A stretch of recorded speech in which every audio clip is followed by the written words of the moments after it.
can do it. Oh my God, Friday. Put on your Mayhem headphones. Morearty. Uh-oh. GTA, what up?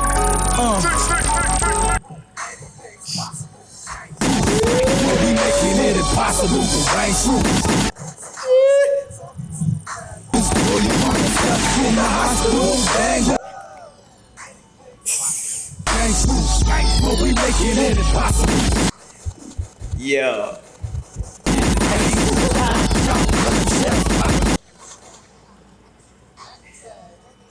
Side, only on the right side, yeah, that's the blood side. 30. How I really feel, I'm gonna do that behind the scenes. God damn. Yo. So let's get into our smoke and mirrors. Well, you got into it. God fucking damn, Friday. Mayhem Morearty. So, yeah, I said his name. Mayhem Morearty. Let's do it. Yeah, I'm done. Not like, okay, no cap. Like for like the last 4 years and change, we never said the man's name. He's come. And I said this on YouTube or Twitch the other day, so I'm repeating myself. We never said the man's name. But from when I'm starting to watch the landscape of what not just hip hop, what the streets is starting to become, I'm like, you guys hang with snitches all the fucking time. Facts. So like, why the fuck could 6ix9ine run? I'm not saying that Mayhem is right, but why could he run around off 6ix9ine run around, be a whole millionaire, get interviewed by every motherfucker who got a mic? Talk the things. Before we get into the sticky part, are you done? Sorry, are you? I'm done. Can we have the same feeling like how they do with R. Kelly and different people, where it's just like that person? Hey, ooh. We're not gonna rock with that person, but the music is just like you can't take away what the music was. Like regardless of like 6ix9ine, they wasn't putting out music that had like New York on a certain wave. Kuda? Wasn't like a big tune? It didn't have New York on a wave. It didn't have that Pop Smoke big drip. You know what I'm saying? No, they had in New York. He was representing for. He was representing, but the wave. No. What I'm saying is the Bloods. The wave for New York wasn't like that when it was just like big drip, Pop Smoke. You know what I'm saying? He didn't bring New York back or anything like that. Exactly. You know what I'm saying? Like nobody was like, yo, New York's on the map or anything like that. Pop Smoke wasn't the best rapper, but it felt like New York was back on the map. Okay. That's a fact. You know what I'm saying? Bringing back to this guy, Mayhem. Yeah. When he was rapping, fam, before the snitching shit, fam, this shit, like it hit different. Whoa, fam. This shit hit There's different. mad burners in these videos. Yo, chill. Whoa. But like, it just hit different, Mark. fam. So it's. You say, yo, Mark? Oh, I'm just saying, it just hit different. So it's just like he had Toronto on a wave. He was, I want to say it was Drake. At one point, it was like Drake, Big Paige, and maybe him. Or maybe it was like Drake, him, and Big Paige. There was nobody else in the hood making hood music that was getting to that level. Now, all that being said, shouldn't we interview him just off of the music standpoint of it? Yeah. Like he still has a story music-wise that not a lot of people know about, and they kind of should hear, fam. Yeah. People are gonna want to hear about the snitching part too, though. Yeah, we'll ask him about the snitching part too, but it's like I don't really want to give. And like, don't get me wrong, it's not like there's some interview booked or anything. So relax, everybody. There's no interview book. There's nothing like that. But watching the Wack and 6ix9ine conversation, because technically, I guess Wack interviewed him, even though it was on Academics' platform, and whatnot. It just brings up the situation of you still have to talk to these people, and you still have to explain to maybe them, because maybe they don't even understand as a fan how he probably hurt some of his fans, fam. Because he's probably looking at it as a man that, yo, I'm just trying to out here and live my life, and I'm not trying to, whatever, and free up. And cool, that's not saying that's right, but there's fan base that are like, yo, fam, you did like, whatever you did, kind of hurt us as fans because we believed in you as a certain artist. We believed that you were a certain guy and you stand for certain codes and values. So those things probably he don't even hear from his fan base, fam. Especially as a street artist, right? If you're just like a bubblegum girl rapper, then people might not give a fuck, right? But he was a street artist that was kind of making it over. So it's like, it's different in a sense where he could have had it. So hearing that from a fan where it's just like, yo, fam, your music really was intense, fam. Like it was a movie. It's believable because I didn't really like taking who he was to Friday pull him up on the video. Kind of, yeah. It was, you know. Thanks, Gooch. But, and like me hearing his music, I'm like, yo, this shit humps, bro. Music wise, like, this shit is. So here. Okay, knocks, and quick fast.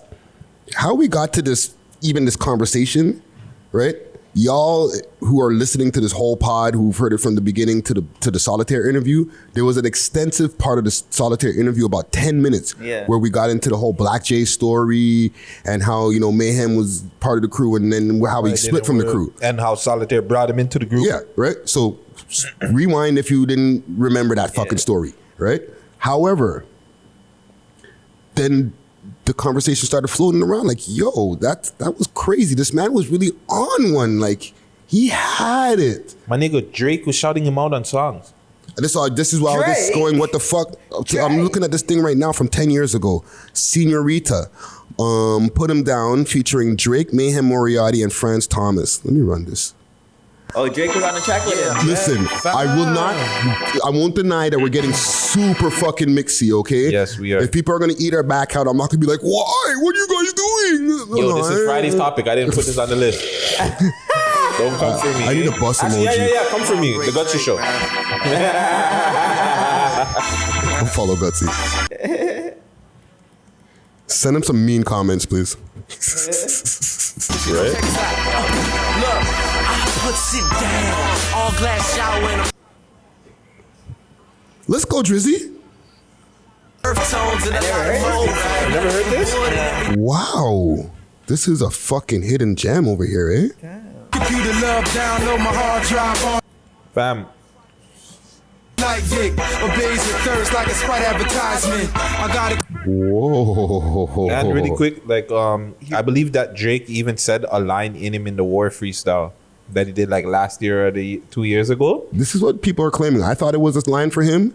And then I think people kind of were like, nah, that's not for him. But then I seen somebody in the comments recently say the same thing again. So like he's a man, like, I just feel like if man them are out here on IG live, like self-snitching on themselves and they're doing dumb shit on IG lives or just on social media in general, why can't us as a media, we're not in the hood. We're not selling packs. Yeah. We're not shooting up people. We're not putting together gangs. Why can't we talk to a man that was, no matter, regardless if he snitched or not, he was influential in Toronto music. Big time. And we're going to ask him music questions. And yes, we're still going to ask him about the snitching and all that. And we're not trying to promote And the life questions and all that. Yeah, you know we're what not I'm trying saying? to promote him. But I think those conversations need to be needed. Like, what was your mindset? There's other people that are in these situations and they don't even know. They have friends that were killers, fam. Like, they have friends that are killers that are doing dumb shit, killing people, innocent people, and they're right beside them. And they don't know what to do. And then when they get caught up in the law, their first instinct is, well, fuck. I told this nigga stop shooting innocent people or da-da-da-da-da. I'm not involved. I'm snitching. So maybe we need, I don't know. Yeah. There's probably a bunch of people, right, who who are in the same situation. It's just they don't have a friend that was a popular rapper. They're just man them. You know what I'm saying? That too. And the guy who did whatever he did is still down with the crew. And the man sounds like Young Jeezy, bro. Yeah. You get a Young Jeezy vibe from him? Yeah, like as I'm hearing him more and more. Yeah. Well, I'd interview him. I'm not gonna lie. I'd interview him. I don't see anything wrong with it. I ain't in the streets. You know what I'm saying? I'm a media. What?